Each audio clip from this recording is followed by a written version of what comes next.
know it's been a while since you called back, and you know that it's me. I know it's been a while since you heard my voice saying it's me.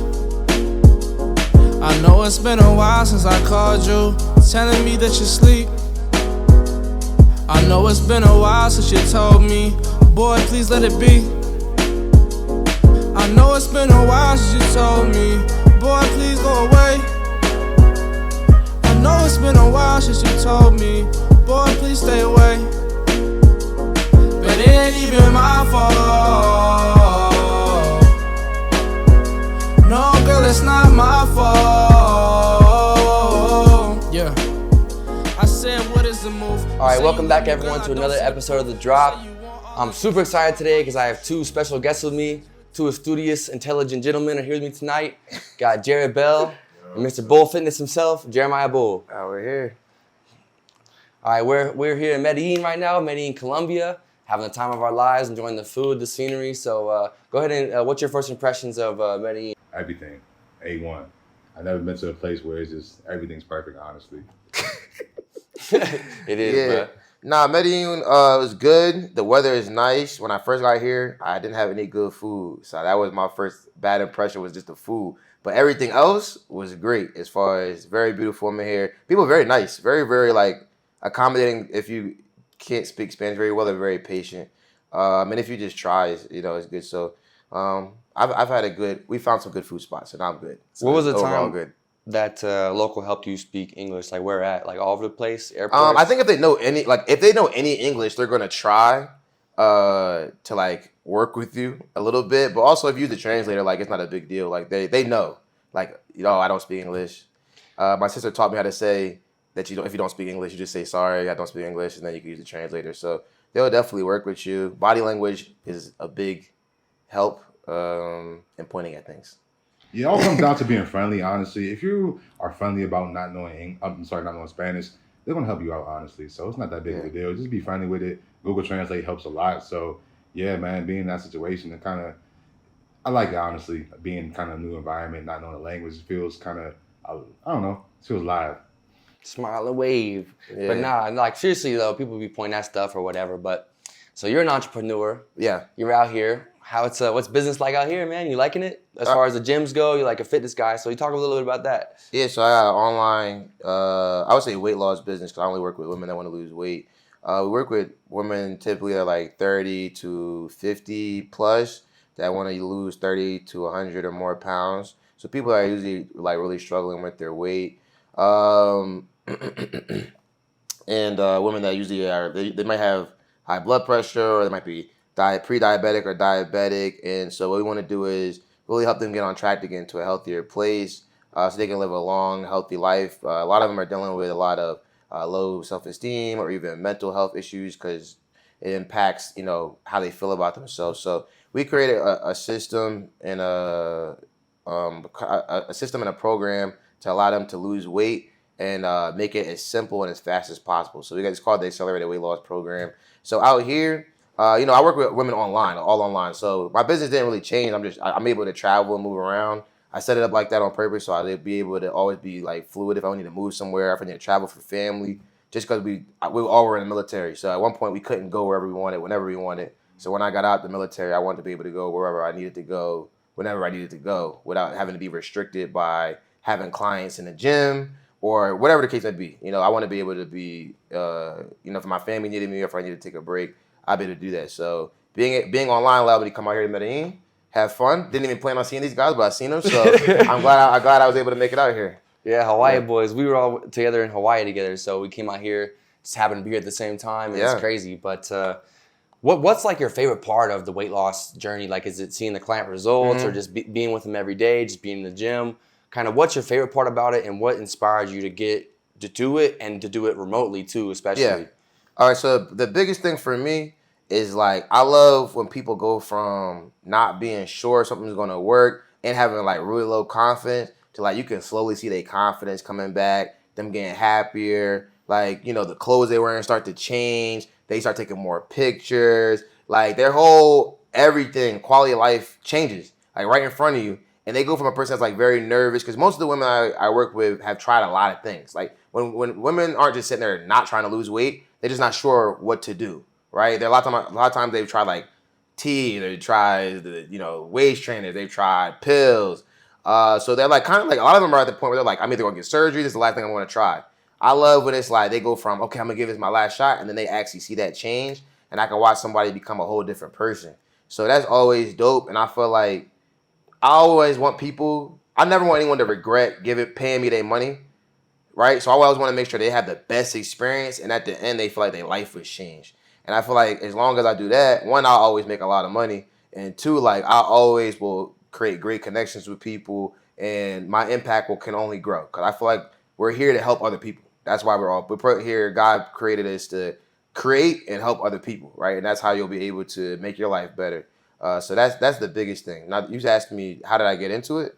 Right. So what that was kind of your favorite part about it, and then also like what inspired you to do it? I guess you kind of answered both already. Yeah. Well, I mean, the inspired part was I honestly, when I graduate in high school, I just didn't really know what I wanted to do with my life. I just knew I always played sports, and I always worked out since I was like 6. Because my brother's older than me. He started working out when he was like a teenager. So I was always like doing push-ups and sit-ups with my brother. I was always active. I would play football, ran track. So when I was graduating high school, I was like, I don't really know. Like, I wasn't a super crazy great student, but I just know I didn't want to go to college without knowing what I wanted to do. But I just knew I wanted to do something for fitness. So I ended up joining the Army first because I didn't know exactly what I wanted to do in college, and I didn't want to get in debt and waste money or anybody's money or get any crazy loans. So I ended up joining the Army. So when I was in basic, I actually had like some battle buddies that were struggling to pass the PT test in basic. So I ended up helping them because I was a PT stuff like as soon as I got the basic, I got a perfect score. Like after the first diagnostic, I got a perfect score. I was working out like in that hour they give you in the afternoon before you go to bed. So like at the end when people are about to you either gonna get recycled if you fail or you won't be able to graduate. I had a couple people that needed help, so I started training them. Like not knowing nothing about training, but I was just helping them doing whatever I was doing, and they all ended up passing. And like they was mad grateful because of course no one wants to stay in basic training any longer. They got to go with their families. And everybody say thank you at the end. It's like it was very rewarding. So from that, I was like, oh, I know what I'm gonna do. I'm gonna train. Like, all right, I knew after that I was going to train for sure. So that was like the first time you really had personal training experience? Yeah. That was the first time I ever helped anybody. Like I had like worked out with I guess my sisters and stuff. But that was the first time like I intentionally like helped someone get to a goal they were struggling with. And how old were you? 18, because I was 17 when I went to basic, and I turned 18 in basic. So you've been in the industry for almost 10 years now. Yeah. So about the industry, you've been in 10 years now. What would you say would be the biggest myth or misconception about the fitness industry? Like as far as weight loss or like you see tummy tea and all the other. Oh yeah, like there's only one way to lose weight.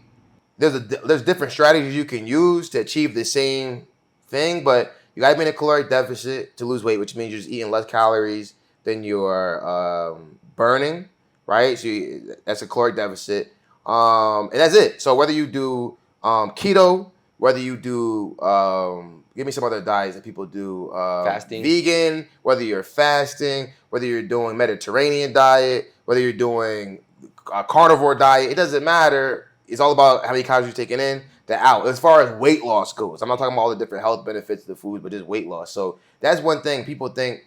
They're like, oh, well, I have to try this, or I need to eat like this, or I only lost weight being pescatarian. It's like, no, you just probably were eating the least amount of calories with those foods because maybe those food groups were the least calorically dense because certain foods carry more calories than other foods. But ultimately, it's just about calories in, calories out if we're going to simplify it. So teas, waist trainers. Waist trainers is one of the worst things. They don't make you lose any weight. That's it. They might make you, there's waist trainers and then there's the sweatbands. So the sweatbands make you sweat more. Sweating more during your workout doesn't actually make you lose weight faster. Training hard, eating right makes you lose weight faster. That's like that'd be like if I was gonna say anything, that'd be it. So you obviously know a ton about this kind of stuff, like weight loss, fitness, people's biology and stuff. Did you learn most of your stuff? So you went to basic and then college, right? So would you say you learned most of your stuff like at college, or just like on your own, or studying by yourself, or how did you build this vast knowledge of fitness? Yeah, so in college I learned a lot of like sciencey stuff. So you learn like anatomy and physiology, stuff that you do need to know, like some of that stuff to know how the body works and things like that. And yeah, like I learned like A&P, and then you learn like this stuff that you don't really need that much in personal training, but it's good to know. You learn how the body works and you know, how your body processes energy and things like that. You don't have to know all that stuff, but that did help me go in the right direction. Because at first I wanted to be a physical therapist, but then I realized I didn't want to do that because they do a lot of research. And I wanted to work with people. I learned a lot about training. I would say training, like how to actually train people, my senior year when I did my internship. And I interned at a personal training studio, which is like a private facility. Where? It's in Dover, Delaware. It's called CNU Fit with Evans. Evans is the guy that runs the gym, and I learned from Sean. Sean was the head trainer there. They just do personal training. It's not a gym. So that's the first time I seen one. You can actually make real money personal training because I never knew how I was gonna make money. My goal was always just to become an officer in the Army once I was in college. That was like the whole. I was like I just need a degree so I can become an officer. That's it. So that was like the initial goal, and then once you got there and accomplished that, it was like, okay, what's next? No, it was more like my senior year. I learned that you could actually make money. My thing was always, I want to make money. I always knew I was like, I'm going to make money. I come from a good family. My parents make money. So I was like, I'm going to figure out how to make my money so I could do whatever I need to do. So I was like, all right, well, the Army been paying me. I know if I get to officer, I can make good money. But then when I did the internship, I seen one day I looked in the meeting. I don't know what that number was for actually. I don't know if it was the profits they made. I don't know if it was debt. I just seen $30,000 on the whiteboard. I said, somebody making $30,000 somewhere. And I was like, gym? Yeah. And I was like, oh, I can make money doing this. And I was like, okay, now I believe I can make money doing this. Then when I went to Bolick, I started doing the online thing. I was like, I can figure out, I was training people / doing online. I wasn't making no crazy money, but I was like, I had a lot more extra time than I thought. Could you explain Bolick to people who don't know what you're talking about? Bolick was a basic officer. I don't know. It's like when you learn your officer job. I can't remember. Is that like when you become commissioned? No, you commission for. So I was an Army officer. So there's 2 ways. Is it 3 ways? There's 3 ways to become an officer, but 2 ways that most people become an officer. ROTC is the main way everyone becomes an officer. Then you got OCS. That's usually people that are already enlisted that switch, or people that have a degree already, and they get an OCS packet and they're able to go straight to officer because they have their degree. And then there's direct commission that you could do. How do you do that? What, direct commission? Yeah. That's like an old school thing. I don't think they direct commission no more. I think direct commission would be like a doctor. Lawyers do JAG. Like kind of I don't know if that's special thing. I don't know if that's technically direct commission, but it's not the same as you don't really have to go to OCS. I don't think. Yeah, it's different. It's a whole. They learn military terms and customs, but not as severe as you do or I had to, because they're not really they're soldiers, but they're not there to be soldiers. They're there for a specific reason. Yeah, they're there for a specific reason, right? We need lawyers, we need doctors, and so forth. Because Bell and I were enlisted. We went through our whole time enlisted, but I was gonna say if I was to stay in and re-enlist, I probably would try to commission. I feel like that's the way to go. Yeah, it makes sense. I tell any soldiers that plan on doing 20 years, commission. You at the end of the day, you're gonna retire. You're gonna take your uniform off, and people gonna say thank you for their service, whether you was enlisted or officer. Right. Or some people are not gonna even know you was in the military. You need to be able to take care of yourself and your family still. Sure. At the end of the day, being an officer is gonna make you the most money. If you want to become a sergeant, then switch over. But I will say being an NCO was fun, but at the same time, it's a lot of work. It's a lot, but it's a job. Right. It's a job. There's only a small amount of people that really love being in the Army. It's very small. Everybody else is a job. You enjoy the people that are at your job, but you don't enjoy the job that much. But you like the people. The people are cool. They're great. Make the most money you can make at the job. We all work the same job. I made the most money. I was an officer. You happy that you went to Hawaii? Yeah. I think Hawaii was perfect because I planned on getting out. It was perfect. I think it was perfect for me. I think my leadership gave me enough leniency to train, because I could have went to somewhere where they could have told me I couldn't train or have it. Because usually you have to get permission to have another job. And that's technically another job. So my leadership, Captain Sills, he was cool enough to let me do my thing. He didn't bother me about it ever.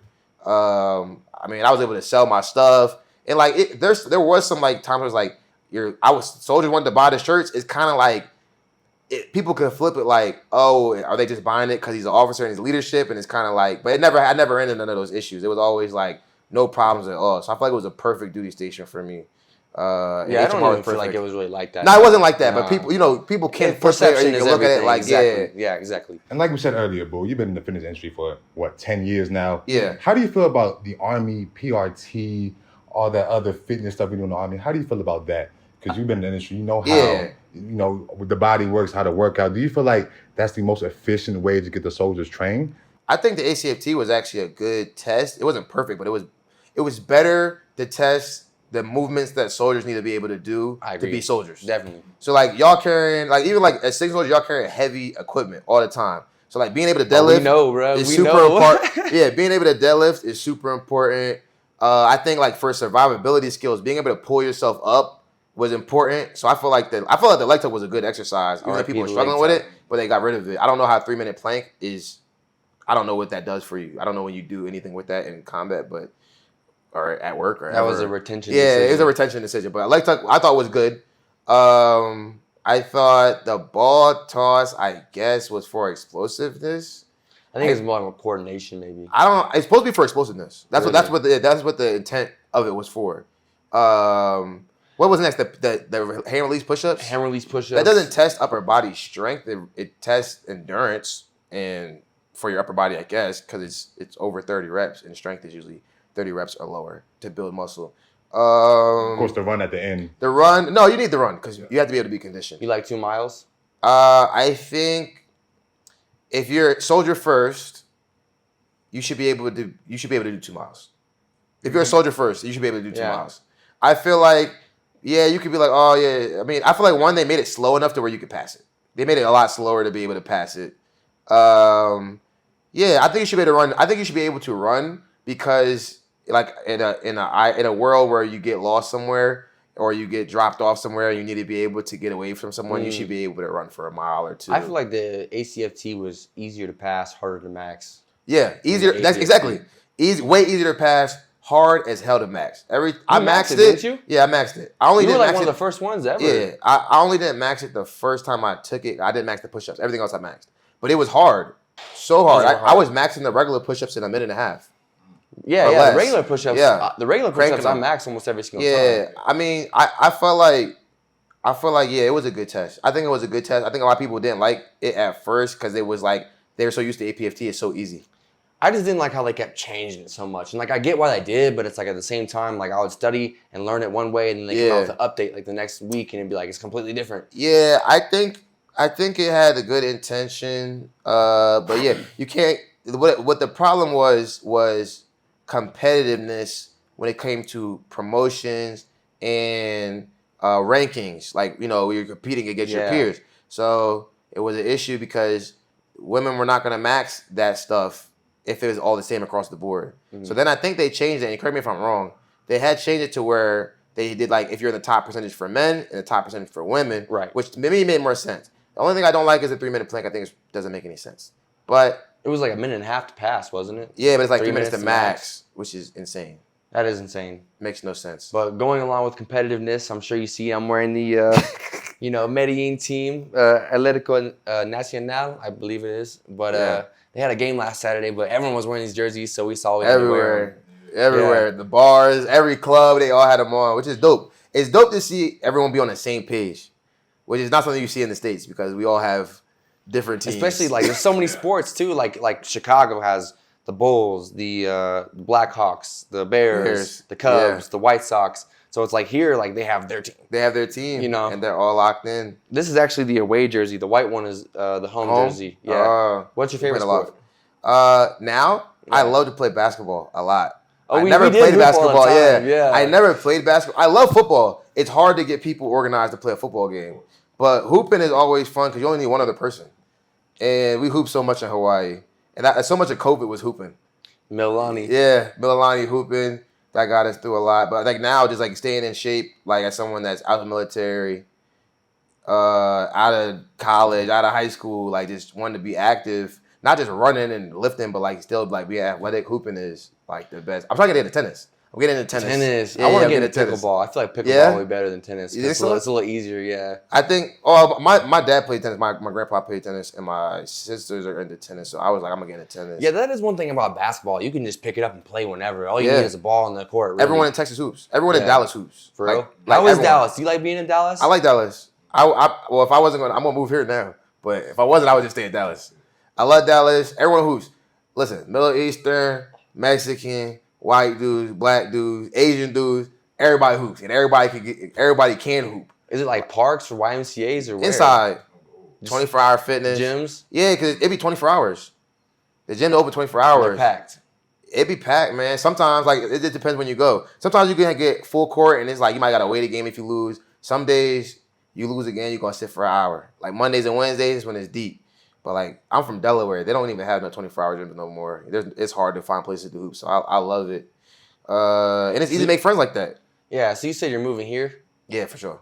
Man, I will say we were driving today. Every time we were driving, we were up on the rooftop, swimming in the pool, on the rooftop pool, looking out. And the city is so beautiful, man. The city is so pretty. And the best part about it is the backdrop of the whole city is green. Yeah. There's green everywhere. There's plants everywhere. Super lush. The city's clean. That's what I would say. They keep their city clean. Like, you might see a dead rat every so often. But it's way cleaner than New York. It's way cleaner than Philly. Chicago. I've never been to Chicago, so I wasn't going to say nothing. Atlanta. Like, there's not a bunch of trash all over the floor. At least in the areas that we've been in. I'm sure there's, like, slums and hoods, but, like, the areas, like, you could go to New York, you're going to see trash on the floor and stuff like that, even if it's not a bad area. So I would say they keep it clean. They have people that are out there cleaning all the time. Yeah, that's what I say.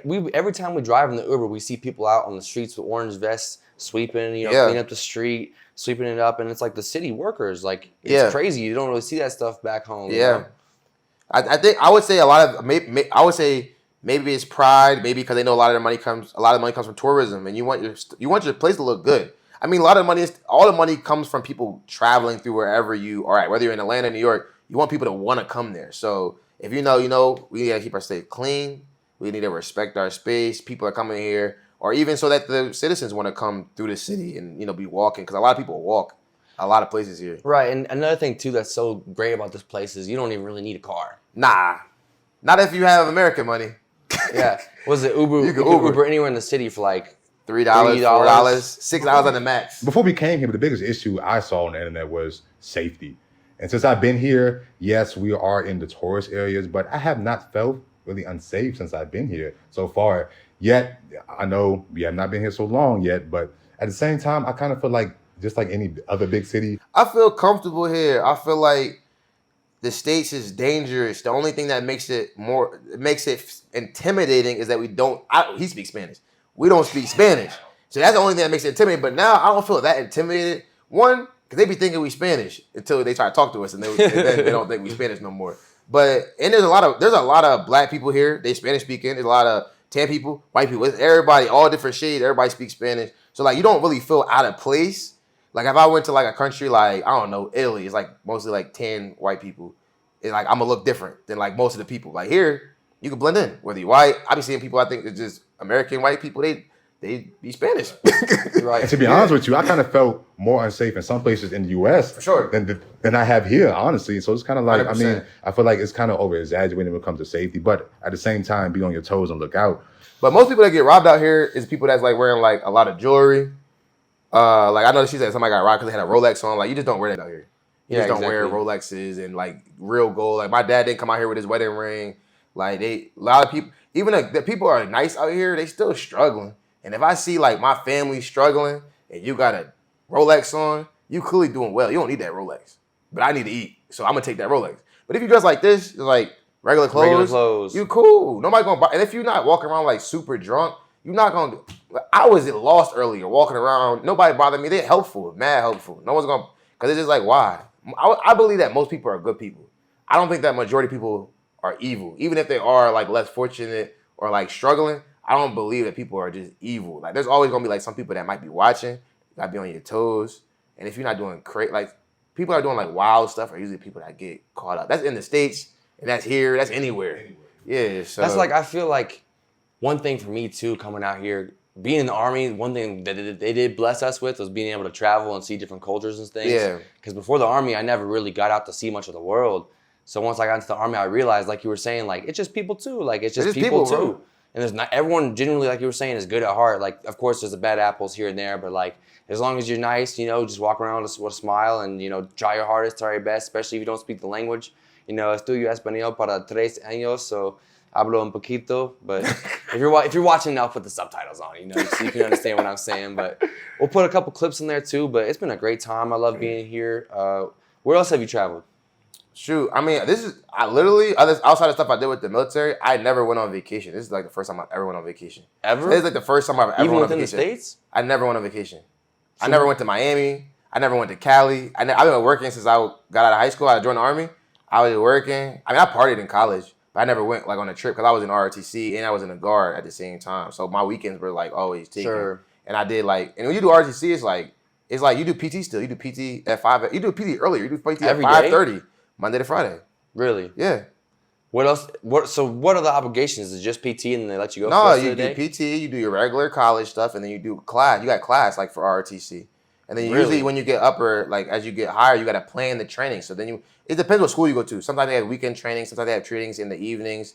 Then you do like, I didn't have to go to certain trainings because I was already in the Army. Like the people that are in the Army, they got to go to camp, which is, they go to like basic training for cadets so they can learn basic like soldier skills. Gotcha. And then then you have to go to CLT, which you have to pass to be your junior summer so that you can commission the next year. If you don't pass it, you can't commission next year, or you got to come back and do it again. That was horrible. So did you get to choose what kind of MOS you went into, what field? Yeah, I got to choose everything because I was an undergrad. Gotcha. Where'd you go to college? Delaware State, but it was under the UD program, which is a Blue Hen program. So Delaware State is a HBCU. Our program was tiny. Me and my best friend Justin, he was the first person to commission at a DSU in like 6 years. So we had a tiny program. And ROTC was tiny. Yeah, he commissioned by himself. I commissioned by myself. But everyone else, then we had bigger people after us. But we were like we brought the program back. So you grew up there in Delaware? Yeah. My mom's from Jamaica. My dad's from Delaware. So we grew up in Delaware. So how often did you leave Delaware before you joined the Army? We went to Canada a ton when I was younger because my Jamaican family lives in Canada. Really? Yeah. How is it? There's a lot of Jamaicans in Canada. It's cold in the winter.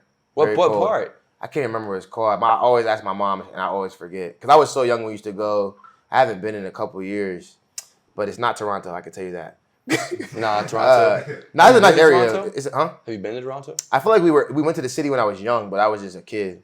So I haven't been since like I was an adult. Like as an adult, I've been to, like with the military, I went to Italy.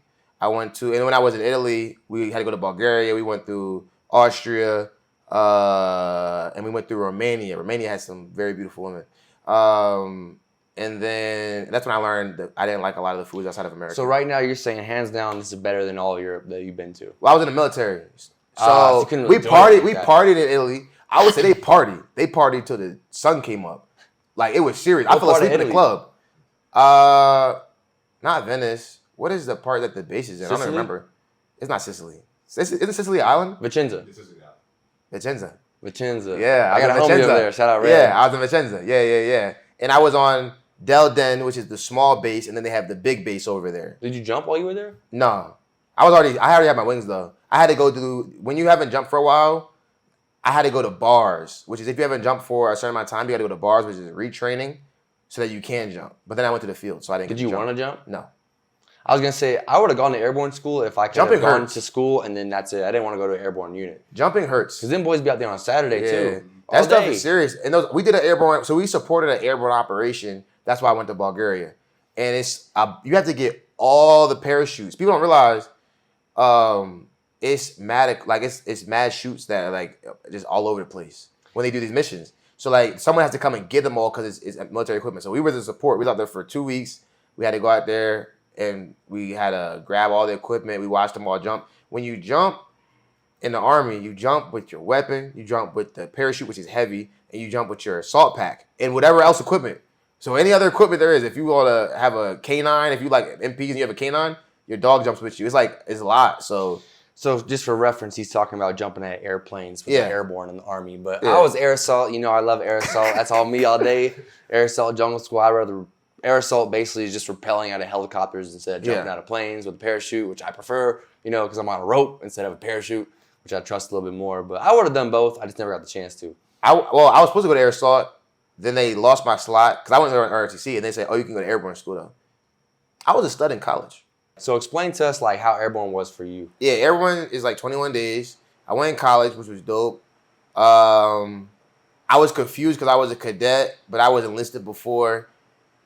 So I went with enlisted people. You go with everyone. You go with everyone, and you go with every branch. If you don't know, so you go with Navy. We had Navy Academy guys there. We had Marines there, and then we had what's called Space Force. No, it wasn't Space. Coast Guard. No. It's in the Navy, but they're the doctors for the Marines, so they have a specific. Corpsman. Yeah. Yes, they had corpsmen there. They had Air Force guys there. That was Special Forces. They had officers there. The officers were in hotels. I wasn't an officer yet, so I was in the B's. But unlike most schools, when you go through training, we could go out on the weekends, and you could go out after work, like everybody could.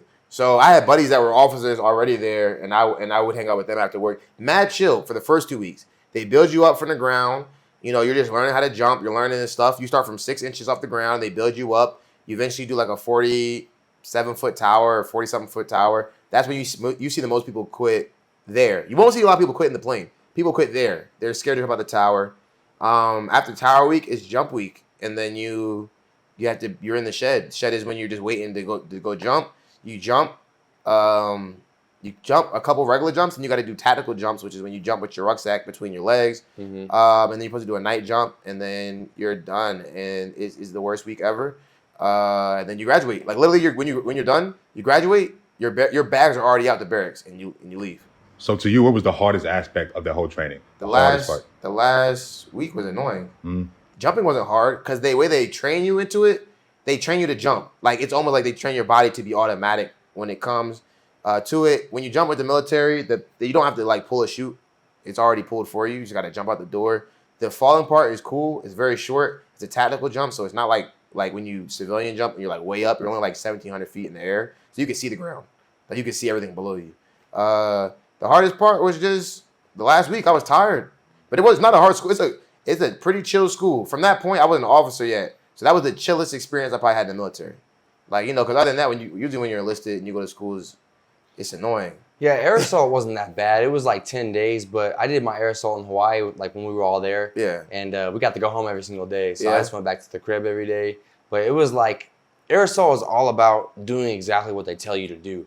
So like if they tell you to do something a certain way, you better do it a certain way. Yeah. Because was it the same way as far as like you get points? Nah, it wasn't that strict. Like No? airborne was not strict, bro. You just had to pass. You had to pass the test though. There were tests. So you just had to pass them. But like no one was screaming at you. No one was like making you do push-ups or anything like that. It's just like if you fail the test, you just can't move forward. Yeah, no, air assault wasn't like that. Air assault was they were screaming. Yeah, I know. Like canteen left hand. Yeah, it's not like that, bro. Like when you do your layout, so air assault is basically 10 days, and it's kind of like learning sling loads, helicopters. You learn about them, and then you jump out of them, or you rappel out of them. A lot of rappelling, but I'd say the hardest part for me was just doing exactly what they tell you to do. But like it's not even that hard. Really, just listen to them. But it's just the attention to detail. I think air assault is more technical. Airborne is not that technical because honestly, you don't have to do that much stuff. It's just, I mean, you do have to do stuff, but like I think for y'all, it's more technical. You got to know how to do certain like ties, right? Certain like loops, and for us, it's more like you put your chute on. They make sure your chute's good before you go out there, and you just got to jump out the plane and keep your knees bent slightly, right? Keep yourself tucked in, hit the ground and roll over. You get up. See now, air assault. Whenever you jump out, you tie your own harness. Yeah. So it's like you better tie it right. You better tie it right. So they have to. They check our stuff for us before we get up there. But yeah, I mean, I think it's a little bit more technical and it needs to be done correctly. Yeah, even though air assault was technical, like the rucking and stuff wasn't that bad. It's like you do 2 rucks, 6 mile and 12 mile. After the ruck, you have 10 minutes to lay all your stuff out like exactly how they say. But I just put masking tape on my poncho and label where everything was supposed to go, so I could just pull it out and boom, boom, boom, boom. But I'd say the hardest one was jungle school I went to. Yeah, but you went to jungle school, right? Yeah. I think only 2 people graduated from jungle school, right? It was I you. know. I was the only one in the unit. There was a mechanic that did. He left. I don't know. There was a mechanic that did. I remember we all went. Sergeant Penny, maybe. Yeah. Sergeant Penny. Yeah, Sergeant Penny went to jungle school too. Yeah. But it was the best part because you could wear the bucket hat in garrison. Yeah. If you were jungle school, so we'll get to wear the bucket hat because the PC is uncomfortable. I didn't like wearing the PC. Plus, keep the sun off my neck with the bucket hat. But that one you actually had to learn way more knots and ties and stuff in jungle school. But that was actually fun. I feel like I actually learned stuff like army stuff. Yeah, I feel like I learned applicable stuff. Is there any school that you want to go to, Bull, that you didn't go to when you were in the Army? Well, when I left, no. When I was young in the Army, I wanted to go to everything. But once I got out, I was cool. I didn't even want to go to air assault school no more. I was already set. Like I'm getting out. I'm not gonna take these spots from any soldier that I want to stay in because honestly, it's gonna look better for the soldier like what's it? What do y'all use? ERB? ERB. Yep. SRB, ERB. Whatever. Same difference. Whatever y'all used to for like y'all ranking, it's gonna look better for them anyways. Because I knew before I got to Hawaii, I knew I was getting out. So from that point, I was like, I'm just gonna take care of my soldiers and I'm gonna do work on my business. That was my only plan. That's why I was on the line so long. I told the colonel, I was like, I'll just stay on the line. I'd rather just work with the soldiers because I'm already been doing this before I go to staff. So a question for you, because I've already talked about this a little bit in some of my other episodes, but how was transitioning for you getting out? It's tough. Even if you're making a lot of money, it's tough. Like I was making good money still, but like it was tough because it's good but it's still tough. Like I was in, especially if you've been in since you was a kid. I was in since I was 17, always around something military. I was like, it was different because military, you're built in friends. You're always gonna make friends. You're always gonna have people to play sports with, right, or compete with. And the military builds in competition. It builds in some fun that even though people complain about it, it still be stuff that you need, like the Commanders Cups and stuff like that. I love doing those. That's probably one of my favorite parts of the Army. And then just moving away from Hawaii. I was so used to living in Hawaii, the weather. So getting used to the cold weather again was not fun. Not having simple things like you get to get pre-checked because you have a military ID. Flying. Or you get to fly with as many bags as you want to because you got military ID. Or just like, people show you a different respect when you're in uniform without even knowing who you are. So that's always was like super nice. And getting free stuff, getting treated really good just because like you're serving. For me, it was like housing and insurance. Like All insurance, that kind of stuff. Insurance, dental, like healthcare. It's just like, and then it was like I was an entrepreneur, so now I'm like, I'm completely responsible for all the money I make. So if I don't make no money, it's on me. You know what I mean? Like before the Army, you get sick, you're gonna leave, you're gonna get paid, no matter what. So you said most of your family is like entrepreneurs, right? Yeah, I'd say right now half. I think only 2 of my siblings have jobs now. How many siblings do you have? 6. What are some of their ventures? Some of their businesses? My sister that's here while I'm visiting is a social media marketer. So she runs Facebook ads for people. She manages people like other businesses' Facebook ad accounts. My brother has how do I say? He has a branding business. So like he helps improve businesses' brandings. He was a creative director in his career. So he got very high in the marketing industry. My sister was before she was what's it called? I can't remember what it's called. Right now, what she does, my little sister is big on social media. She always been an influencer, so now she's a full-time influencer.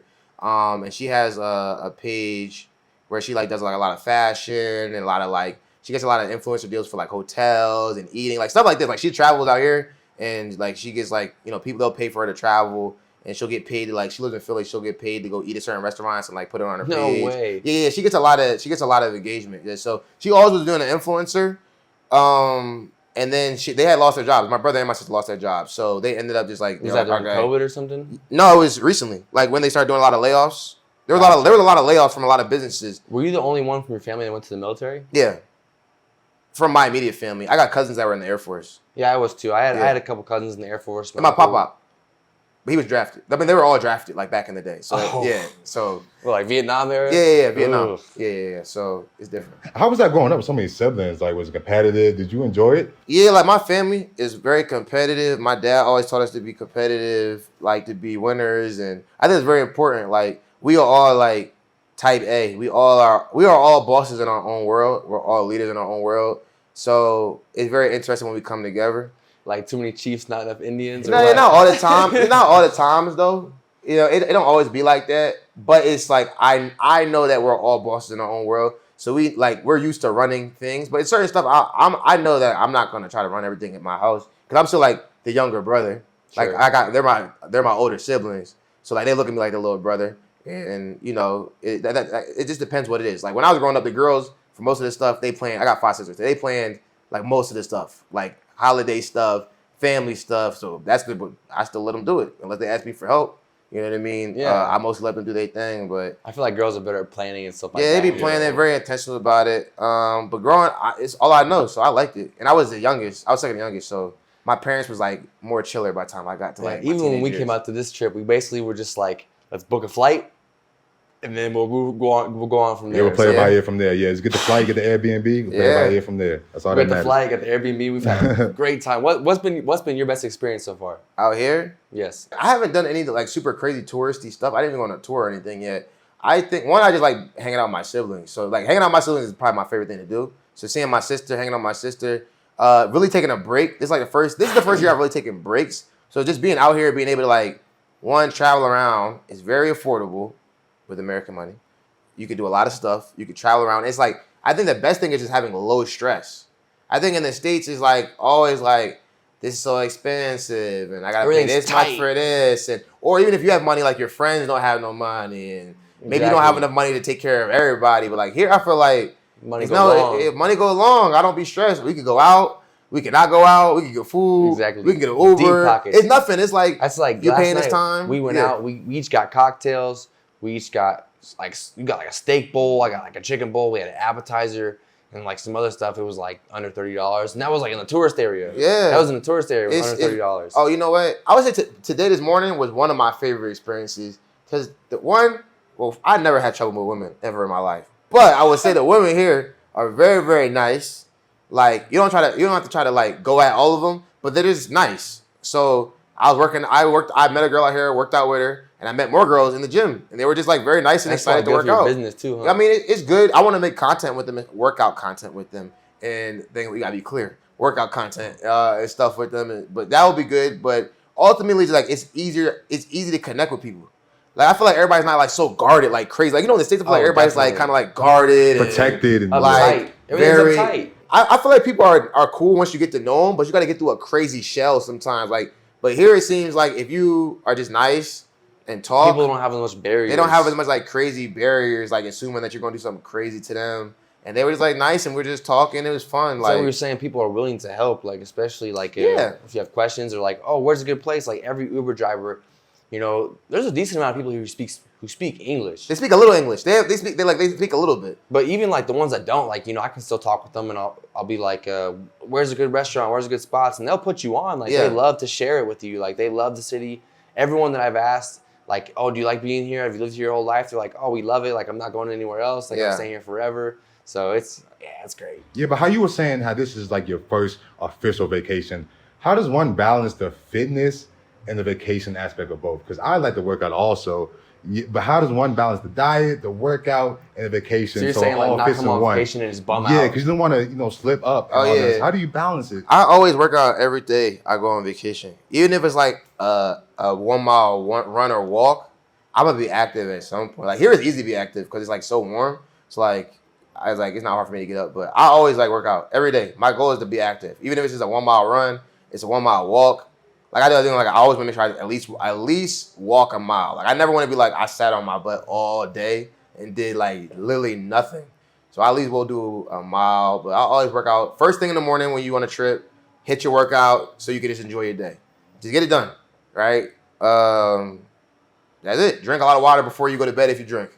I'm gonna say so for Medellín. So if I was gonna list like my pros and cons of being here, there's a lot of pros, lots of pros. Yeah, like it's cheap, it's affordable. Too. Everything is nice. Like the city is clean, taken care of. Everything is green. I've never seen a city with so much green. Every restaurant has plants. Everything's open. But like one of the cons I will say is the AC not really hitting like that here. Like it's hot. You can probably see on camera right now. We're kind of sweating a little bit. But you know, you got fans. Like maybe in the bedrooms will be like a little bit of AC. But like grocery stores, malls, it's just like the regular temperature. Hot, man. It's just regular. It'd be hot. I think they're used to it out here. Because the Uber drivers, I've only had one Uber driver that had the windows up with AC on. Only one. I was happy. And he was driving crazy, so it was a pro and a con. He had the AC on. He was driving like he was on Grand Theft Auto. So. Oh, yeah, the driving here, I was just in Honduras. The driving there is way crazier. But the driving here, the lines are more like suggestions. And they just be like, the bikers going through. Especially with bikes. It's crazy out here. The cons I would say was, like, I'm Jamaican. I'm used to spices. I'm used to, like, deep flavors. They don't have that here.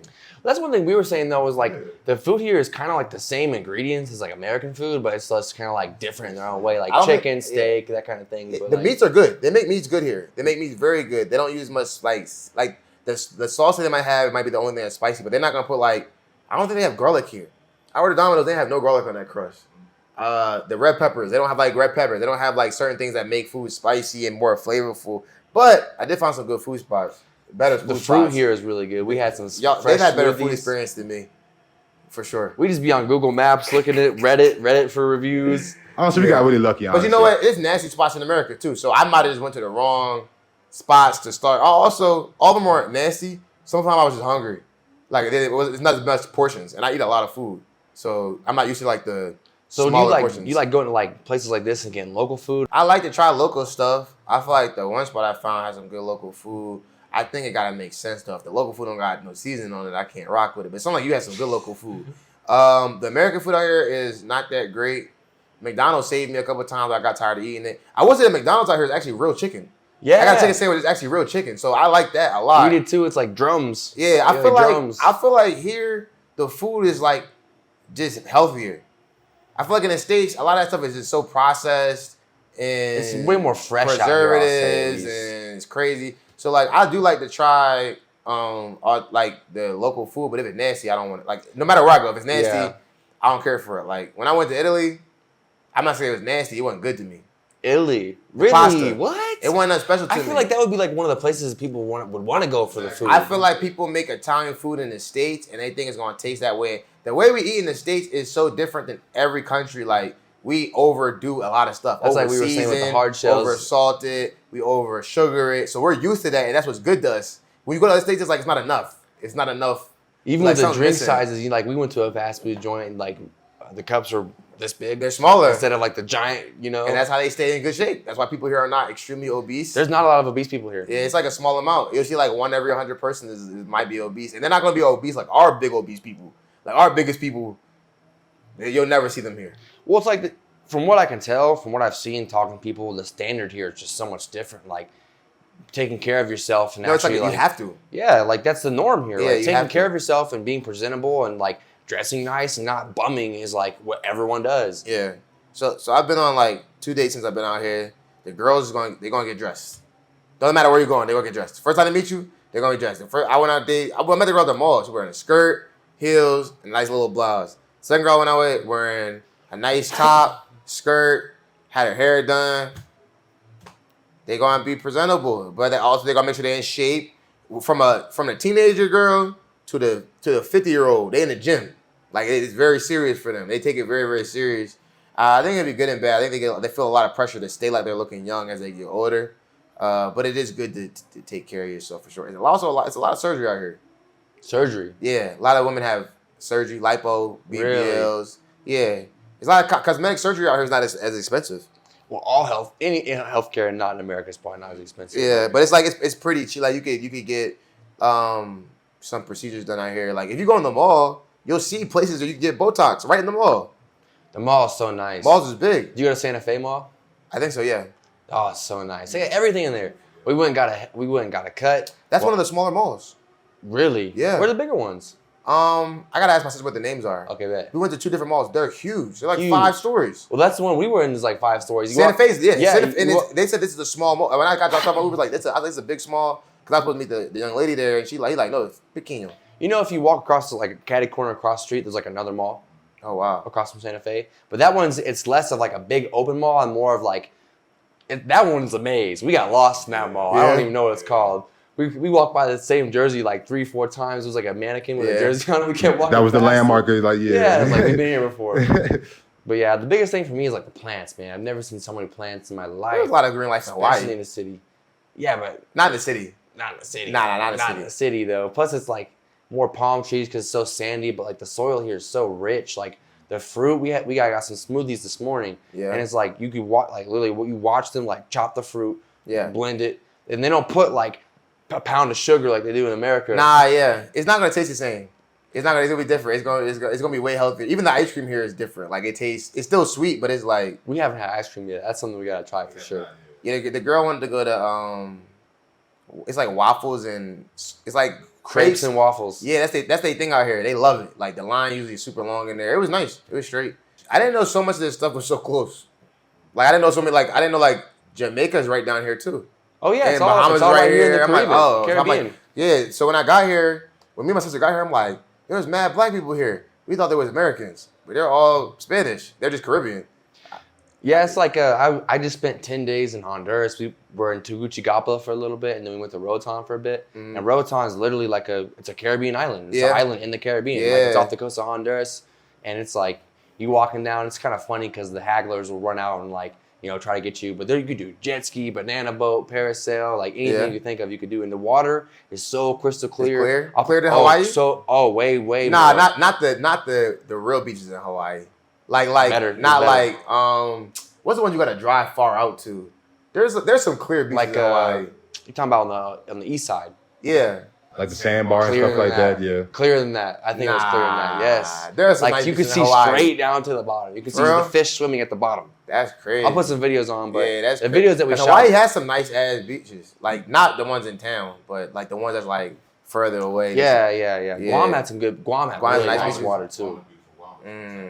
So besides work and that kind of thing, do you have any other hobbies or interests? What kind of piques your interest? Are you a history buff, or are you a sports guy, or you just like work all the time? Like, what do you do to kind of relax, or do you have anything like that? I feel like no, I do business a lot. This is probably the least amount of work. This year is probably the least amount of work. I took like most of May off, to be honest. I was chilling. I hoop a lot. I like playing basketball a lot. And I've been like back home and to my friends and stuff a lot this year. It's like, cause we was in Hawaii, so it was hard to get back, especially during COVID.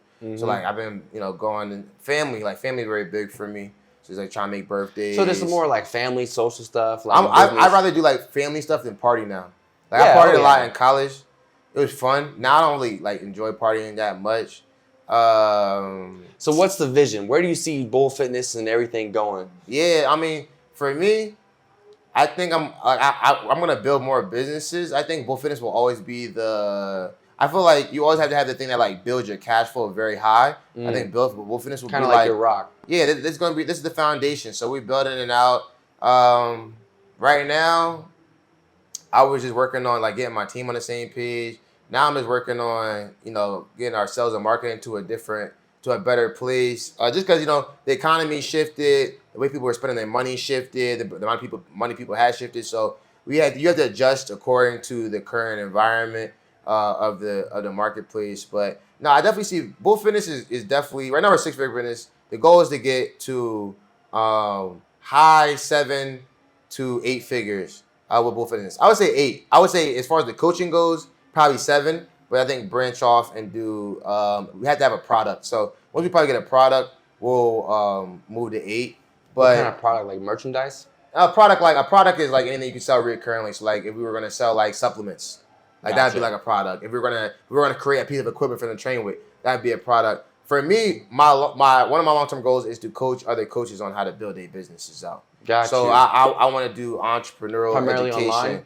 Yeah, everything online. I mean, of course, have conferences and stuff, but be able to sell digital services and also just like coaching. So like not just like give it to you, but like have coaching week over week to help people build their business. So say you're a personal trainer. Eventually, I want to do this business consulting like overall with businesses. But my first niche would be with health and fitness professionals or health and fitness entrepreneurs that want to grow to like, let's say their first 5 figures. So that'd be 10K. So I would want to do a program with coaches that maybe are making $3,000 a month right now that want to scale up to 6 figures a year.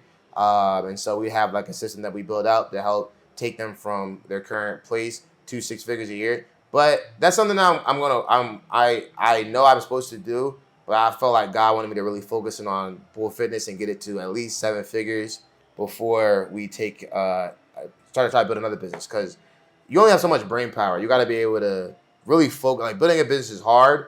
So whether you have a crazy good year, like I had crazy good years and then stuff shifts and you have to recalibrate. So you have to be able to focus on what's making you the most money. So right now I'm just get us to 7 figures without me being stressed. That's because you can make a lot of money and be stressed and not enjoy life. So without going bald, get to 7, 8 figures. My big goal is to get $10 million invested. So however we got to do that. $10 million invested. Yeah. So you get here's the game. There's a book called Money Master the Game. Everyone should read it. I always tell people about it. By who? So Tony Robbins is like the author, but he got a lot of the information from the top hedge fund top hedge fund runners, like the CEOs of the hedge funds that run the hedge funds. So a lot of information is that from people. It's like a lot of interviews, and he turned into a book. So it's like all the information you need to know to be able to set yourself up for financial security for the long term. Whether you're an entrepreneur or you just work, just knowing what different options you have to make sure when you get older, you have a check coming in, to make sure you're secure, what different things mean, as far as in the financial industry, so you don't get tricked. It's a long book, great book. You should read it. I wouldn't say listen to it, I say read it. But man, it breaks down the game great. Shows you how you can become a millionaire. The long way. But most people never become millionaires because they never take any steps to do it. Right. So it breaks everything down. For me, the lifestyle I live, there's an exercise you're doing it, and it builds you up to pretty much complete financial freedom, which is like the highest level. But there's different levels in it. And the financial freedom is like when you're living the life you want to without like any like restrictions, exactly how you want to live it, without having to work. So in order to do that, after I did everything, $10 million, now they have savings accounts that you can get 5% interest off your savings account. I know Apple opened one. I know I use M1, which is a platform you can invest with. They have a 5% interest. If you take just 4% of $10 million, that's $400K a year. That's what you're investing. No. That's what you're earning. Off your investment. Wow. $400K a year. So you'll never go to zero if you just only spend $400K a year, and it'll keep coming back every year because on average, the market on average returns 10%. A low year would be 4%. Wow.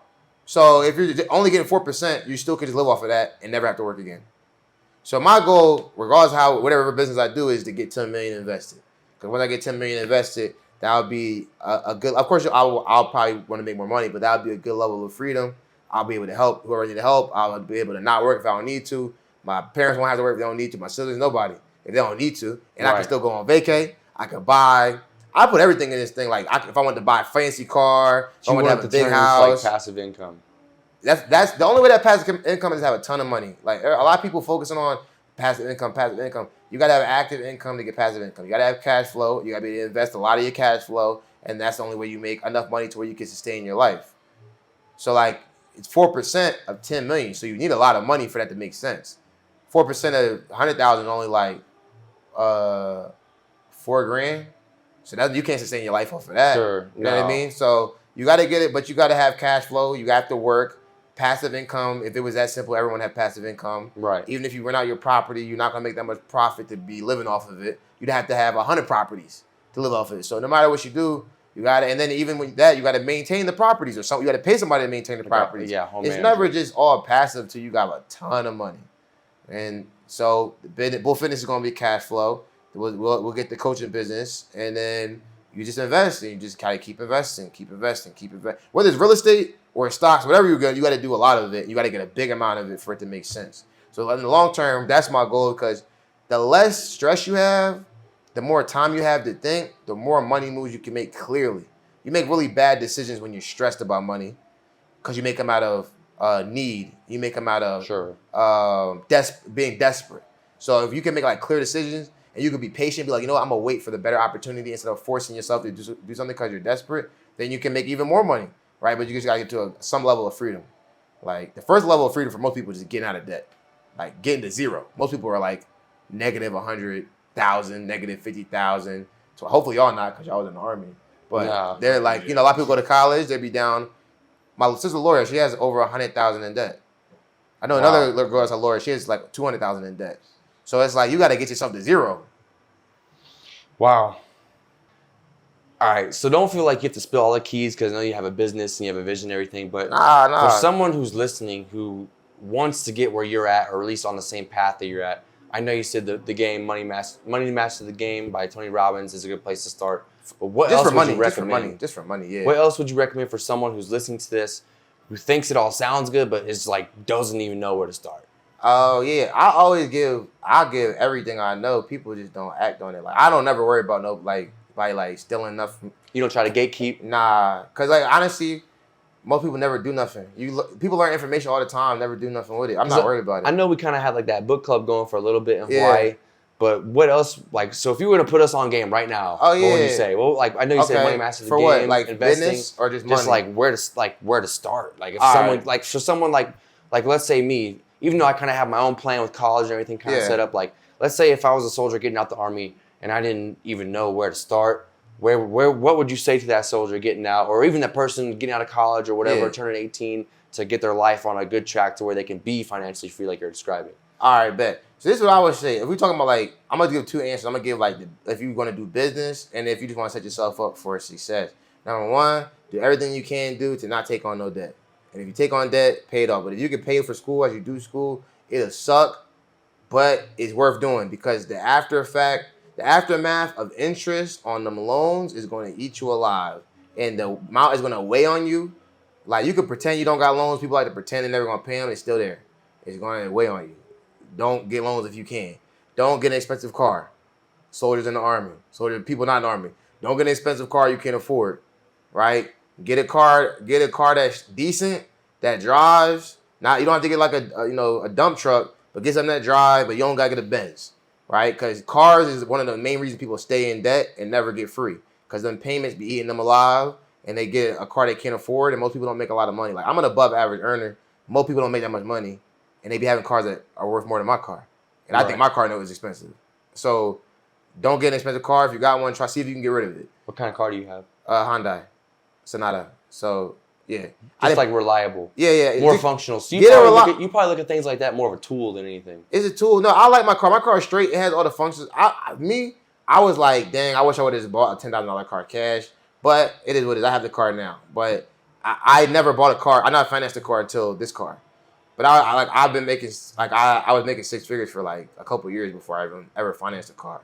So it's like, be humble, man. You don't gotta don't pretend you a baller if you're not. Like, if your lifestyle don't fit what you buying, just don't buy it. It don't make sense. It doesn't make any sense because you're stressed about it. See, I feel like for me though, like I have a nice car and I love my car, but I saved up and bought cash. I bought my car you bought cash. So I feel like if you could buy stuff cash, buy it cash. Like, the only thing you put debt on is a house. Like, maybe that's it, but how do you know when you can afford something? Because I know some people say, like, I've heard people say before, if you can buy it twice and still be fine, you can afford it. Do you have like any guidelines or any rules of like what? Because whenever you start making more money, like when your cash flow changes, it's hard to gauge like what you now can afford. So like, what do you recommend for things like that? Well, Or are you saying just stay penny pinching? Nah. It's not about penny pinching. It's about make it make sense, bro. Like, you're not rich. If you're making, all right, say this. One thing about spending money, if you gotta think about it a lot, don't spend the money. It clearly gonna stress you out. Why are you spending the money? Out here, you don't stress about nothing. Why? It ain't a lot of money. It doesn't cost anything. It doesn't cost that much, right? So make it make sense, right? You got to, be able to enjoy life within your current means and have a vision for where you want your life to be. If you live at a means that you can't afford, you'll never get to where you want to be and be free. So you have to have a vision of like, okay, I want to have $10 million. I want to have $5 million. I want to make sure my mom and dad is cool, my siblings is cool. But right now, you know what that means? I got to be able to invest 75% of my money. And I know if I buy this, I won't be able to invest that much money, right? Over the next 5 years, I'll be having to pay off this car. But I could have been investing an extra $1,000. You gotta have a long-term vision. Especially if you come from a place where you don't have a lot of money, like, no matter what, if you're not rich, you're poor. So there's different levels of being poor, but we're all poor. So time is all, like, money is all about how much time you can go without working. That's what life is. How long you can go without working. So a lot of people, like you said, they make a lot of money, but they couldn't go a long time without working because they brought their expenses up with their income. More money, more problems. Yeah, that's the problem they make. If you keep your expenses as low as possible, keep your income high, get it higher and higher and higher, and you just wait for like 10 years and just invest as much as you can, you'll be good. Then you can spend more. That makes sense. Like live kind of a normal life, but then you just have more cash just sitting there that you can not mess around with. Well, living debt free not even normal because most people in debt. See, most people are competing with people that are poor, that are in debt. So they walk around, they see people that's wearing like Gucci, Louis, all that other stuff. And they're stressed. That's like what you're saying with the Army. That's one thing, like being in the Army, it's so many things we could say, but one thing that is great is you come out, if you do it right, you should come out with no debt. If you do it right, you should come out with zero debt. You should come out with no debt, man. You should come out with forever income. So it's like, for me, but let me finish this though. For me, don't get debt. It's simple stuff. People just don't listen. Don't get debt. Learn a skill you can make a lot of cash flow from consistently. Something that's going to help improve someone's life or someone's business, right? Cash flow. Never have one source of income, right? And what does that mean? Like, even in your business, don't have one way you make money in your business, because if something happens with that, then you'll be, SOL. Of course, you have to start somewhere, but like, you want to build different channels in your business. Not saying you need to have multiple businesses, but you might have different offers in your business or different products, so you're not relying on one thing. If you got a job, make money outside your job, because you could get fired, and use that extra money and save it. Don't take girls out on dates a lot if you're a guy all the time, like just all the time. Girls are gonna be there, and girls look for guys that are successful. So if you focus, you'll be fine. You'll be able to get the girls. And most girls are nice girls. You don't have to take them on a million dates to get to know them, right? So that's the big thing, because you can spend a lot of money going on dates. So those are more like guidelines, which is like great. Like but this is the starting stuff. Exactly. You can't get to, here's the thing, bro. You can't get to the next level stuff without having some level of peace. Which you have to have peace. You have to have some type of income, or you got to have some type, or you have like lower debt, because you have to be able to like pause, read books. You have to have room to make errors and fail, because business is like, life is a lot of failure. But if you already like, damn, I'm already $50,000 in debt and I'm living check to check, like, it's hard to like take a moment and breathe. You get like a lot of anxiety, right? But you can pause when you're in a place where you're like, I got zero debt, I got money coming in, now I can make real moves, because I can think them out, I can do research. That's the first. That's the thing. Like, everybody wants like what's this? This is the stuff you got to do. That's it, right there. You got to do the basics. Get yourself out of debt. Save money. All right. What's the next thing? Even my mom asked me. She's like, I saved this much money. What should I do with it? I said, that's enough money for you to have for your savings. I said, let me know when you have this much saved, and I can take the next thing. You can't skip nothing. You gotta do the steps. I can't skip nothing. You gotta do. Y'all see me in Hawaii. I had island beaters. He did. I had island beaters the whole time. I was chilling. I didn't care, because I was like, I got more money than all the people. I promise you. I knew. I was like, I have more money than all the people here. It doesn't matter. But it's not about that. It's like, my focus is what I'm focused on. You're not comparing yourself. No, I'm not comparing myself. It doesn't matter, because, first of all, I had them island beaters. I was still getting girls. Didn't matter. Still had girlfriends the whole time. And I had a lot of money. I had so much money saved, and that's the first time I ever had a chance to have money, because I was in college before that. So once you get there, you'd be amazed how much you can save once you have no debt. The amount of money interest takes from you on credit cards, loans, like cars, it's crazy. You don't realize it, but and you're not really paying off the loans or the debt that much. The interest. You're just paying off the interest most of the time. So once you get out, you can save so much money. Like, if you're a soldier, just save 80% of your check, because you live in the B's. Use the other 20% for whatever you can. But if you got to eat in the barracks for a couple years, like, just thug it out. So you're saying just save. Thug it out, bro. Save until you get to a point where it's like, okay, like, you can take a breather. Yeah. I would say you need a year's worth of savings. You need to save solid for a year. If you could like not work for a year, you're in a decent place. You really want to be able to not have to work for 5 years. Most people say like 6 months. That's what they say to like regular folks, because they don't want to scare you. The real thing is 5 years. Okay. That's like the real Save number. enough money to live off for 5 years. Yeah, because most recessions last for 5 years. Wow. This real game I learned. Most recessions last for 5 years. So where'd you learn that? Market Mondays. Just doing the Ian Dunlap. The podcast. Yeah. Okay. Yeah, I learned that, and it made sense when once you research recessions, because they're like, go research recessions. How long they last is usually around 5 years. So during that time frame, it's no telling. You can have a great business. The marketplace might not be in a good place for your business. You got 5 years worth of savings, and that's not just like you want to have money in your business, because businesses can't fail if they have money in them. Business can't fail. Only business can fail is when they're in debt. Yeah. That's the only way. So if your business not in debt, you have a lot of money saved. Even if you don't make no sales that whole year, if y'all got money 5 years worth of business, you'll be all right. Like, Apple has billions and billions and billions of dollars in cash reserves. You feel me? Mm-hmm. So it's just about having money to the side. If you can get to a year's worth of savings, guess what? You can say, I don't want to do this job no more. I want to work on this. Or you can have your job, but not take your boss that seriously, because you know you don't need the job. So then you could kind of be more flexible and do what you need to do. I've heard podcasts about that. People who bite their tongue at work whenever it may not even be something bad, because they're afraid to get fired because they can't afford to get fired. They can't afford to get fired. So it's just like, even with business, some people can't afford not to work with certain people. They don't even want to work with them. Like, there's people that I've worked with, I'm like, oh, I wouldn't work with them again, because it's like they weren't good clients. You know what I mean? So it's just like, it's basic stuff, man. Save money, give yourself some peace, and then think. and the world will open up. And if you have, and the biggest thing that I teach everybody is write your goals down. Write your goals down. Keep writing them down because you don't know how you're going to hit them, but the world will show you how you're going to hit them. Sure. If that's what you're focused on, you'll start to get the information you need because it's out there. That makes sense. A question for you then would be, especially for entrepreneurship, you're talking about all this stuff. I know when going into making a business, I mean, even doing this podcast, which like just starting out, like it takes a lot of time.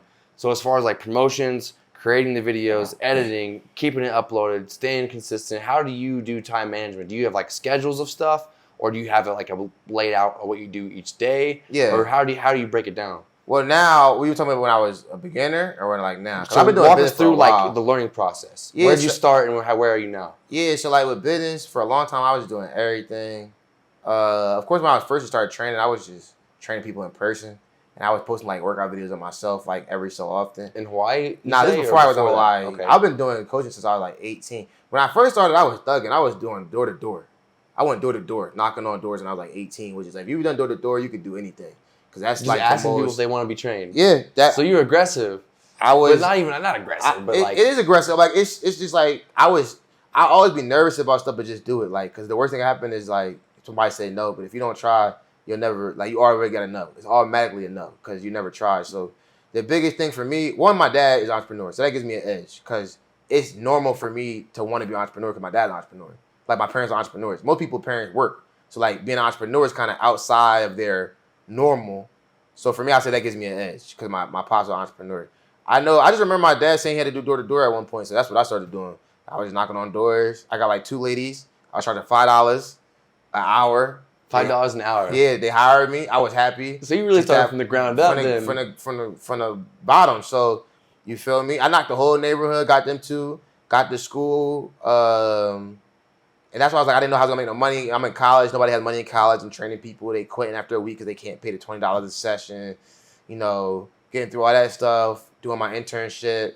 You just keep it going. But I started making money when I realized I could make money. Like, sometimes you just need to know you can make money in the industry. And you're like, oh, okay, now let me do the research. So then I started doing the research. When I got to Hawaii, I had a reset. I had finally got a little bit of clients. So you could fine tune your schedule then more once you kind of had a base of how to do it. I'm gonna get all the way to it because I never really had a crazy schedule. For me, like, I didn't take it super serious till I got to Hawaii. That's when I was like, this is what I'm gonna do. I didn't have a schedule per se. I had a routine because I trained the first 2 years I was in Hawaii. I trained every single day. Train clients? Yeah. So after work, in person. Yeah, I would leave. I wouldn't even go home. I would change in my car, and I would go train at the park for like an hour and a half to 2 hours, and then I would go home, and I would try to make some content, try to post something, or work on some type of business stuff, and then I would pass out. I used to pass out on the chair working, or I pass out on the floor. Like, I'm dead serious. And then I did that for a while. Then my sister came out there and lived with me. She would help me understand. I didn't understand social media that much back then. So I was posting, but I wasn't really it was just like me working out and stuff. My sister came out there and she was helping me. And then that's when we started learning about how to actually make content that turned into customers. And then she started running ads for me. I used to have ads running in Hawaii. And then we was getting clients that way. But like this whole time, bro, it's no schedule. It's just like whatever time I had, I was doing all my time. All your free time was going towards I had girlfriends too. I told them like, this is my main priority. Like, relationships suffer. Wow. Relationships going to suffer. In this world, if you want to do something like really good, something going to suffer. Yeah, but you got to make sacrifice. Something going to suffer. Your hairline going to suffer. Your relationship with your family might suffer. Your relationship with girls might suffer. Like, who knows? Like, something going to suffer. It just is what it is, man. Like, that's just what comes with it. So, for me, it was just like, I just knew how to work hard. I didn't have a lot of systems, but I just knew I wanted to do this. And I was like, every day I was just going after it. Like, I'm training people. I'm recording. I'm getting out there. I was posting in Facebook Marketplace. It's a gym. I found most of my clients in Facebook Marketplace when I first got to Hawaii. I was posting in there every day, putting flyers up. It's just like, the truth is, with business, you got to be 100% in. Like, it become your life. It take a while before you get to be able to step outside your business and, like, take a little break. Like, you're going to work on it for a lot of years. You're not going to make it sense for a lot of years. You ain't going to make a lot of money for a lot of years. but it's like the long-term return on the investment is better than anything else. Now, I have a team now. So before, I used to edit all the videos. I used to do everything. I was coaching. A lot of it was making content. That takes a lot of time. I'm making the emails. Before, when I sold shirts and stuff, I'm shipping the shirts. I'm packaging the shirts. I'm doing all that. I'm buying the equipment to train people with at the park. It was times about I got kicked off. I was just training in the gym at Schofield. They kicked me out the gym. I was training on the tennis court. They kicked me off the tennis court. So I had to go to another park. Why did they kick you off? They said in the gym, they had trainers in there. So usually when you go to the gym, they have trainers. So they don't want you training because they have trainers. And then there's liability reasons also. I was at the tennis court for like 9 months. Then they kicked me off of it because they said it had MWR approval, which is cool. So then I went to a park and I was cool in Hawaii. But the biggest thing, bro, is you should have a schedule, kind of like a routine. My routine was get off of work, get to work, do everything I can before I pass out. Wake up in the morning, go to PT. Do it again. Wow. Over and over and over and over. And I wanted to do it. I was like, it's something I want to do. I didn't ever feel like I was getting tortured. I feel like... Well, it's because you're working towards something. Yeah, you're working towards something. And I like helping people. I like training people. Of course, I was tired sometimes, but I was just like, bro, I just know this is going to go somewhere. I never quit anything. Even if I play sports and I didn't get as much playing time as I wanted to, I never was in my mind, I'm about to quit. I was like, all right, how can we get better? I ran track. I was never the fastest person. I'm like, okay, after a track meet, I'll go home and do an ab workout, do some type of workout, try to get better. That's always been me. So, with business, you can't lose if you don't give up. You just keep trying to figure out what it is. It's just that it takes all your time. That's just what it is. It's going to take all your... If you want something good, if you're talking about I want to make millions of dollars, I want to make 6 figures, you want people to give you 6 figures, not a job. This is people that have to believe that you're trustworthy, that you have a product or service going to help them, that you're a decent person. It could be hundreds of people, it could be thousands of people that have to believe that, right? So you have to get to a point where you're a trustable, good person that is delivering something that's valuable. It takes time to even understand that that's even what people, that even goes into business. You know what I mean? So now I have a team. I would say I don't have a super strict schedule. My sister has a better schedule for me as an entrepreneur, but I try to get up before 7. I like to work early. I like to work earlier in the day, but I hired people to do the stuff that was taken away from what I'm good at, which is sales. And okay. Yeah, I'm better at sales. The video creating and stuff like that. Yeah, I have an editor. That would have been my next question was, your stuff looks pretty good. That's what I do kind of. It's what kind of software and stuff, but you have someone to do it for you? Yeah, I have an editor. Well, for anyone that wants to edit their stuff, keep it simple. CapCut right on your iPhone. Or if you got an iPad, use CapCut on the iPad. It's great. CapCut is really, really good. There's another platform you can use for long form stuff, I think. Descript is pretty good.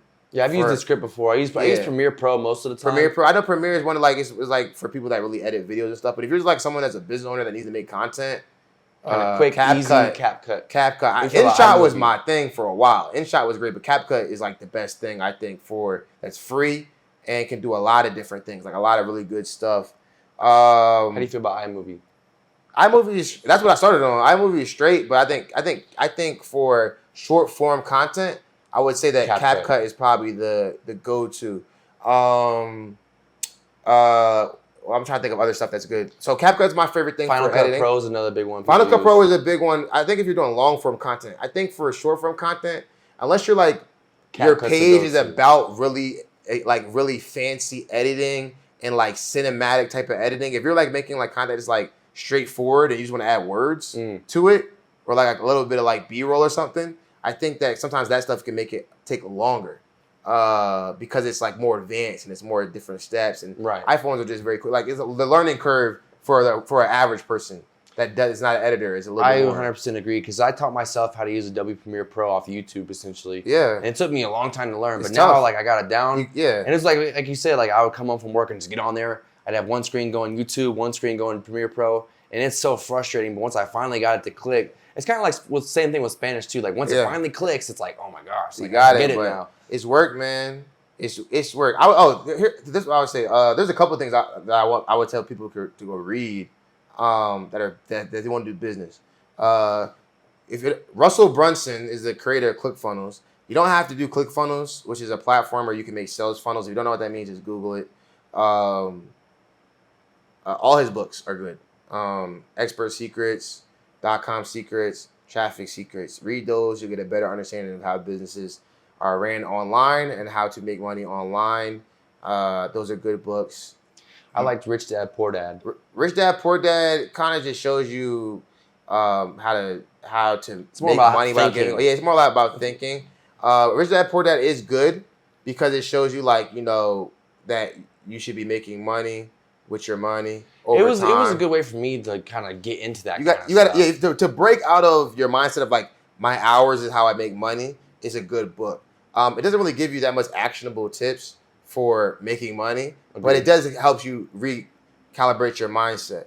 Those 3 books are good. I say 22 Laws of Marketing I liked because it kind of the one thing I got from 22 Laws of Marketing was to not have a lot of sales in your business, which is a lot of people think that price action is why people buy things, like having sales, making it cheap. No, unless you're Walmart, that's not really a thing.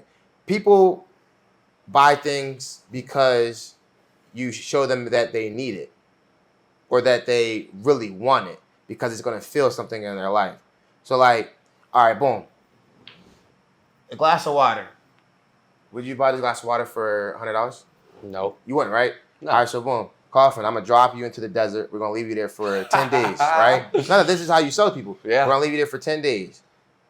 Would you buy this water not for $100? At that point, I'd probably give every dime I have for that. Because you need it. Yeah, because I need it. So you show people that they need something so bad because you probably feel like you're going to die without it. All right? But most people don't do that. Most people, what they do is, I'll give you this for $100. What you going to say? No. You know what? We're having a sale, $99 off. You can get this for $1.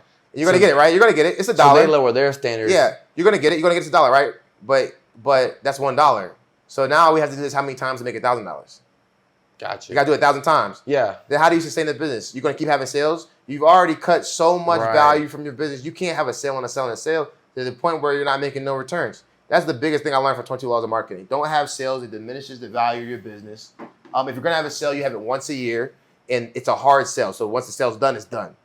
You know what I mean? So then you sell off of, like Apple. Apple doesn't have sales. No. Apple's the biggest company in the world. So one question, Apple's a luxury brand. One question I would have then, so I know for me, doing music videos and other different videos and stuff, how do you find and gauge what a fair price is for you to list your product and how to be confident and stand behind that? Was that ever been an issue for you? So for example, if I was going to make a music video for someone and they asked me how much is it going to cost? Yeah. For me, I have to kind of gauge a bunch of different things of okay, well, how much work am I going to put into it? How much time am I going to be there? So how do you gauge just generally how much your product is worth? All right, this is a good question. This is a great lesson for business, right? You never gauge your prices against the market unless you're a commodity like oil, corn, things that there's no really marketable difference between them. It's just about who has the best price. When you're an editor, you're not a commodity. You have a skill. So you could be the best in the world. You might charge $500,000 if you feel like you're best. With business, this is a great way to determine your price. What result do you get them? So for me, right, this is one way I determine for fitness. I looked at a doctor in Miami. They're going to pay him $20,000 to change their body because it makes them feel good. The result is it makes them feel more confident. Well, I can make them feel more confident too if they lose their stomach and I can help them build their glutes. So I figured if they'll pay Dr. Miami $20,000 for the surgery because it's instant, they'll pay me, $1,000 or more because I'm getting them the same feeling. But it's more natural. Yeah, but it's more natural. When you're talking about business, if you work with a business, if I was a consultant and I was going to help your business make $100,000 more that year, you should pay me at least $10,000 because I'm giving you 10 times more than you paid me. So it makes sense in both parties. You pay me $10,000, I add $100,000 to your business. It makes sense. So what's the result that's connected to the price that you're offering? So if you're doing a music video, say you do a music video and it's whatever they do with the music video is on them. But if you're this music video should result in them making this much money or getting this much views because this is the quality of work I make, and they'll be able to use it over and over and over and over and over it again, right? They might make $100,000 from it.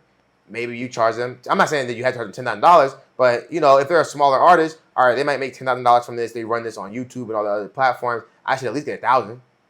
right? That makes sense because they can use it as many Definitely. times as they want to. They can use it later on in the future. They can use it in a documentary. They can use it for whatever. They can cut it up, make it into reels. So it's all about what is the result. It's not your job to have a vision for them. It's all about what you know your skill set brings to that situation. And that's how you determine a fair price and feel good about it because you're like, well, I know that if I made a music video for Lil Wayne gonna make $10 million off this music video because it's gonna go crazy. Right. I should at least get $100,000 because I directed the video and made the video, right? And it makes sense. It makes sense. And so everybody's happy. That makes a lot of sense. So charging a lot of money or good amounts of money never feels bad when you know you're bringing a valuable, a valuable result.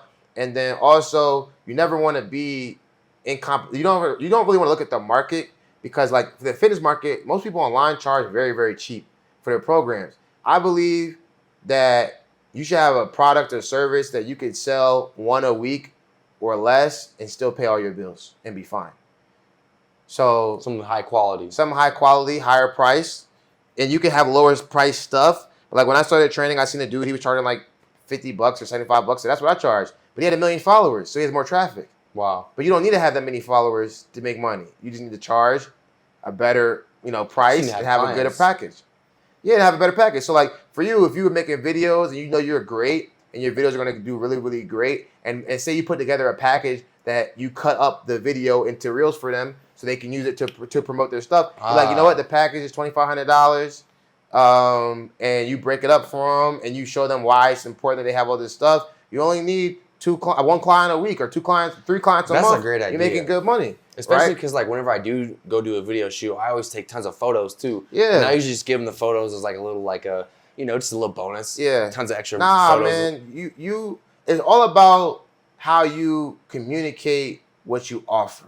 The problem is most people communicate the tangible. So they're like, all right, for me, when I sell fitness, I'm not like, we're gonna give you a meal plan and a workout plan, and we're gonna give you supplements.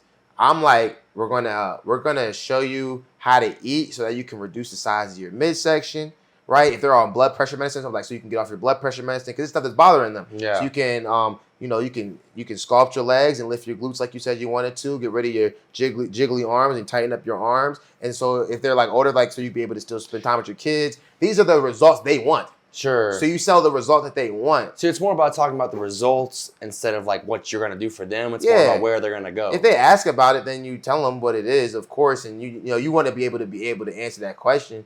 But like with business, it's all about if you're selling me something for my business, I want to know how much you're gonna make my business. I don't care. I care how much it costs, but like for me, I'm serious about business. So I bought courses that were $10,000. Like I bought stuff that was that much money because it told me it could make me way more money.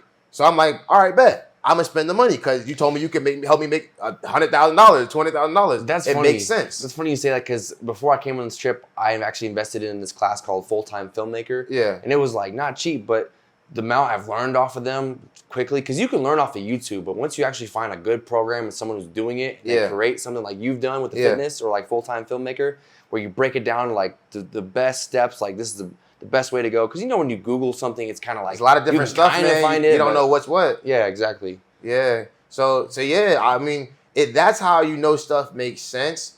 Like you're like, okay, well they're telling me, or you're telling me, you could record.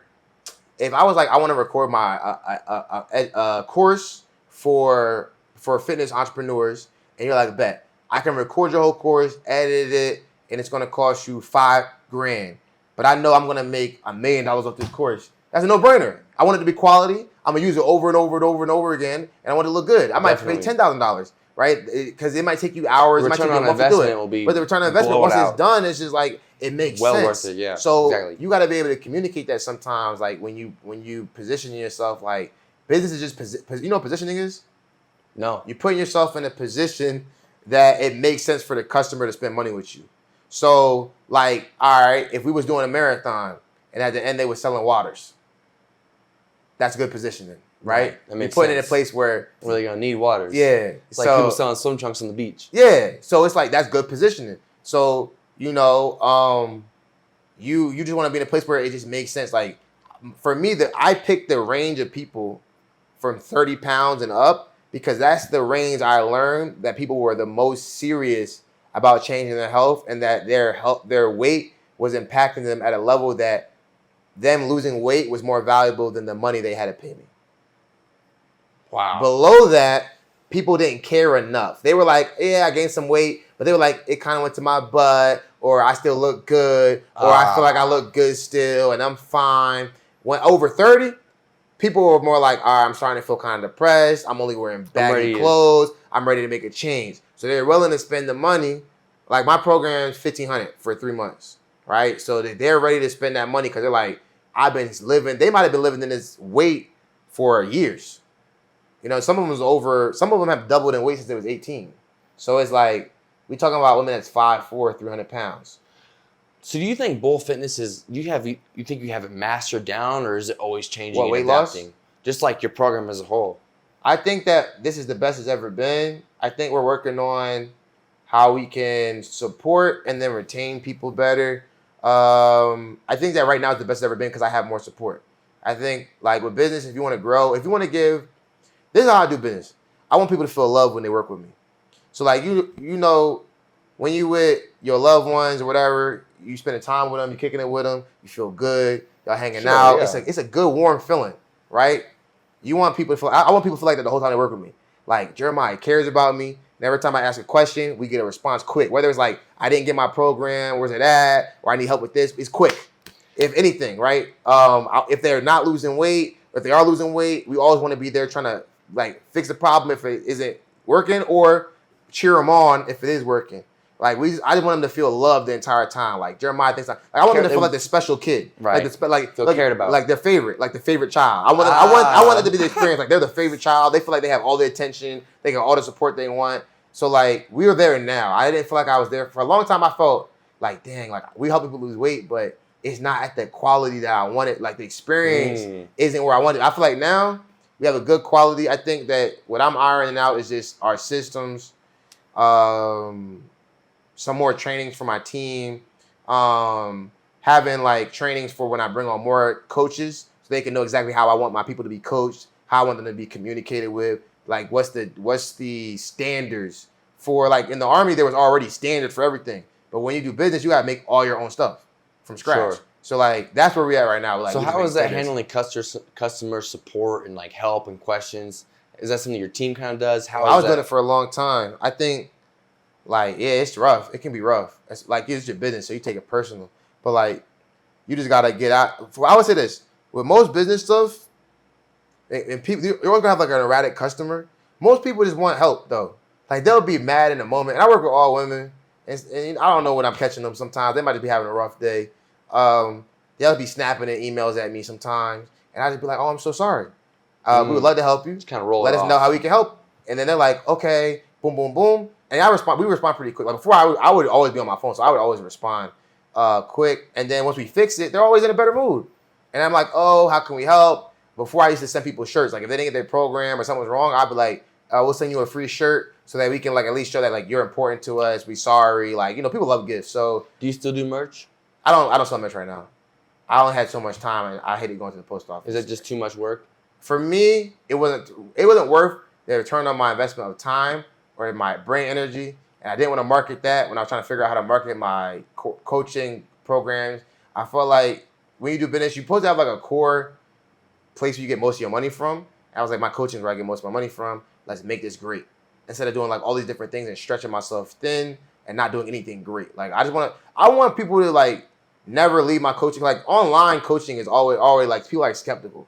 Like already. So it's like I want them to leave and they're like, yo, this was amazing. Like I had the best support. Like I was skeptical at first, but they left and like, yo, or if they don't do good, it's because of them, not because of us. Sure. We did everything we were supposed to do. So like I was like, I just need to make sure I have all my energy focused on that. I might need you to put me onto some merch after this because I told people before, you know, I'm having some merch coming out, but I want to make shirts especially for all my guests. Yeah. So like everyone who was a guest, I'm having like exclusive shirts that I'm gonna send out to all you guys. That'd be dope. That's dope. Yeah, that'd be sweet.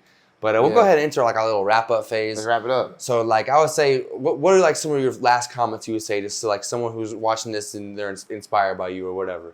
Okay, well, all right. So I say with business, always look to help somebody before, and it's good to make money. But if you focus on helping people, you're gonna make money. charge a good amount of money for your service. Don't be cheap. Now, when you first start, you might gotta do a lot of stuff for free to get social proof, so people know that you can actually do what you said you could do. But after you get some social proof, you only gotta like change 1 or 2 people's lives or your own life, and you can use that as your story. Business is about stories, so tell the people that you help stories, so people that can relate to them and feel like you can actually help them. Because if you tell a story about, if I told you a story exactly about your situation, like, oh, I've been to editing and I became a big editor and I made an editing business and I got out the army just like you did, and then I made $1 million, you'd be like, that sounds just like me. And I probably could do it because he did it, and I trust him because he did the same thing as me. That's just storytelling in businesses. So storytelling is so super key. Never stop selling. So always sell. Even when you're pivoting, make sure you're making money. Save money in your business and in your personal life.